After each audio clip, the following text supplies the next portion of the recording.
Okay, so you pulled together some really interesting sources for us this time. We're looking at Fred VanVleet, the Houston Rockets, and how they stack up against the Golden State Warriors. That's right. And our mission here really is to cut through the noise, pull out the most important bits from all that material, the stats, the analysis, everything. Yeah, basically give you the core insights. So you, the listener, can get up to speed fast on what Van Vliet brings and, the whole dynamic between these two teams out west. Exactly. Think of it as the quick way to get smart on this specific matchup and VanVleet's role in it all. We've looked at game reports, stats, some deeper dives into team strategies, the works. All right, let's start with Fred Van Vliet then. He's the point guard, the guy running the show for the Rockets.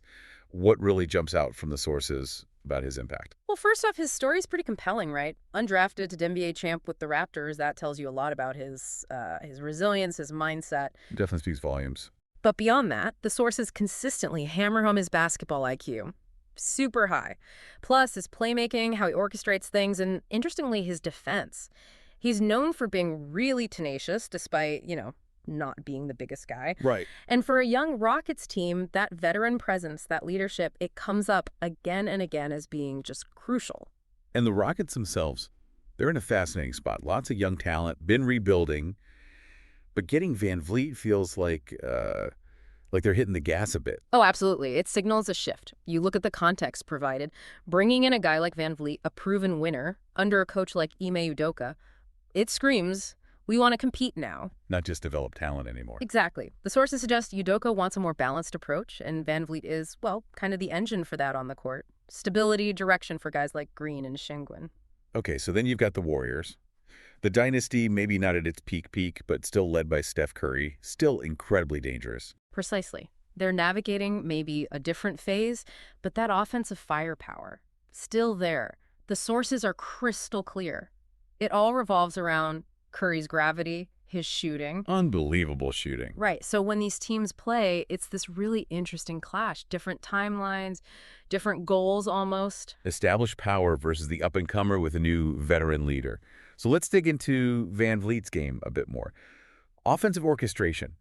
What does that actually look like on the court, according to the sources? It means he's basically the quarterback out there. High IQ, like we said, great court vision. The sources show him making smart reads, delivering the ball where it needs to go. Setting guys up. Yeah, and specifically, he's really effective in the pick and roll. He can score off the screen himself for sure, but maybe more importantly, he makes those pinpoint passes hitting the roll man or finding the open shooter spotting up. He creates advantages. Exactly. The sources even mentioned tracking things like his assist numbers, potential assists, offensive rating when he's on the floor, trying to quantify that impact. Like, apparently, the Rockets get way more open threes when he's running the point. Okay, that makes sense. He's the playmaker first. But he can score, too, right? He's not just pass first. Correct. The sources definitely confirm that he's a very capable scorer, got that reliable three ball, and he's not afraid to attack the rim either. Finds his spots. Yeah, and what's interesting is the emphasis on his shot selection. The info suggests he really understands when to look for his own shot versus getting others involved. Usually takes good shots, high percentage looks. You'd see that in his points per game, his shooting percentages, if you dug into those. Okay, offense covered. Now, defensively, the sources paint him as, super tenacious, especially for his size. How's he pull that off? Well, it comes back to that IQ, doesn't it? And anticipation. The sources highlight how he uses his smarts, his strength, because he is strong to disrupt things. Quick hands, too. Yeah, quick hands, good positioning.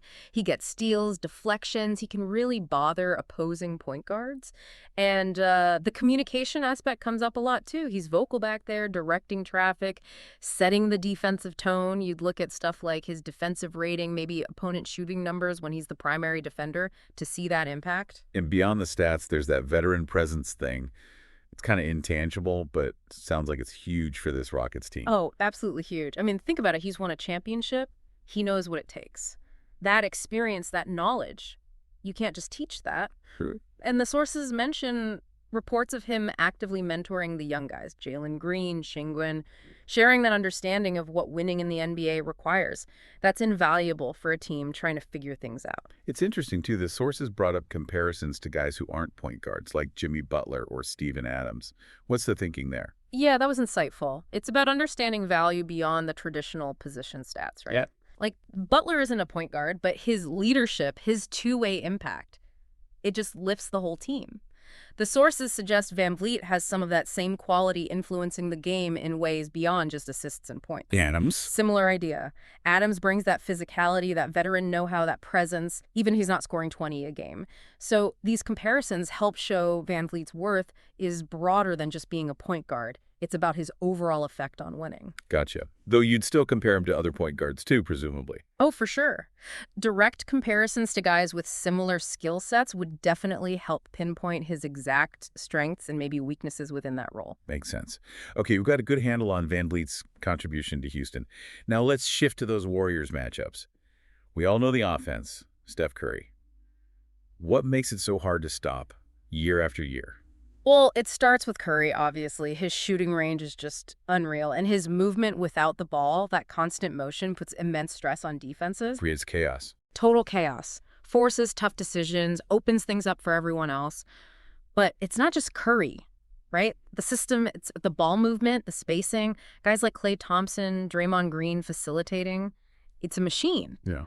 And looking at Curry's numbers specifically against the Rockets, like his scoring, his threes, it just highlights the massive challenge. He creates so much attention that others get easier looks. So, okay, how do the Rockets even try to slow that down? What kind of defensive game plan could they possibly use? That's the million-dollar question, isn't it? The sources point to a few things. You have to be aggressive on Curry. Maybe double teams, traps, try to get the ball out of his hands. Risky, though. Very risky, because then you rely on disciplined, fast rotations to cover the other shooters. That's crucial. Plus, limiting transition points, the Warriors thrive there, and crashing the defensive glass, no second chances. And VanVleet's role in all this? Oh, it's absolutely vital. Whether he's guarding Curry directly, which is a nightmare assignment, or maybe another key guy, his defensive IQ, his communication, they're leaning heavily on that. He has to be locked in. The individual matchups seem critical here, especially VanVleet versus Curry.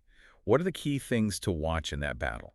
Well, it's a fascinating contrast. You're watching how VanVleet tries to defend Curry. Can he stay attached, fight over screens, contest without fouling? That's huge. And on the other end? Yeah. How does Curry attack VanVleet? Try to use his quickness, maybe exploit any size difference. And then you compare their offensive numbers when they're directly matched up who's winning those minutes. Makes sense. And it's not just them, obviously. Right. The sources remind us, how do the Rockets' wings handle Klay or Wiggins? How does Schengen deal with Draymond or Looney? Those other matchups matter a lot, too. Okay. Offensively for the Rockets. Yeah. They got to score too, right? Can't just hope to hold the Warriors to 90 points. What's their approach against that Golden State defense? Yeah, exactly. They need precision execution.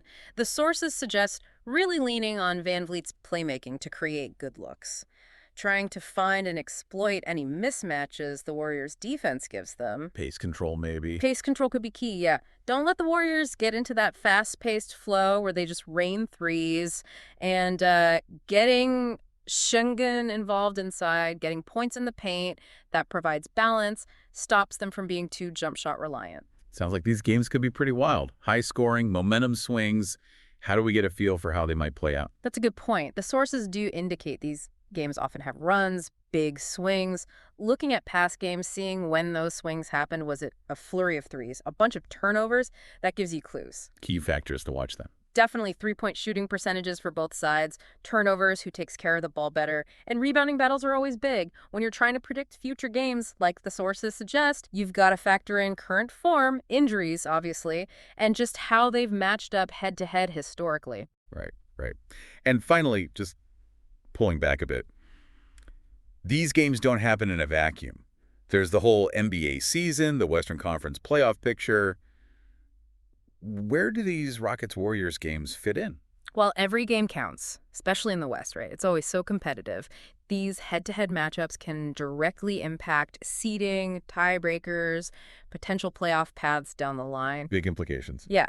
So this deep dive, like the sources imply, kind of gives us a snapshot of where things stand in, say, 2025. Yeah. Shows how competitive the West is, how these team dynamics play into that bigger story. Okay, so wrapping this up, it feels pretty clear Fred VanVleet is just, well, central to what the Rockets are doing right now. He's way more than just the point guard. Definitely. Floor general, scorer when needed, tough defender, veteran leader. Yeah. All of it. He checks a lot of boxes. Yeah. And then you put him up against the Warriors, and it's this classic clash, isn't it? The Yeah. established champs trying to stay on top, the young team trying to climb fast with their new leader. Exactly. And that VanVleet-Curry matchup is right at the heart of it. It really highlights those different team-building approaches and where each team is in its journey. So, something for you, the listener, to chew on. What are the long-term ripples of VanVleet being in Houston? Is he the guy, the catalyst, to push them into being real contenders year after year in that tough West? And flip side, how long can the Warriors keep this up? Even with Curry being Curry, the lead changes fast.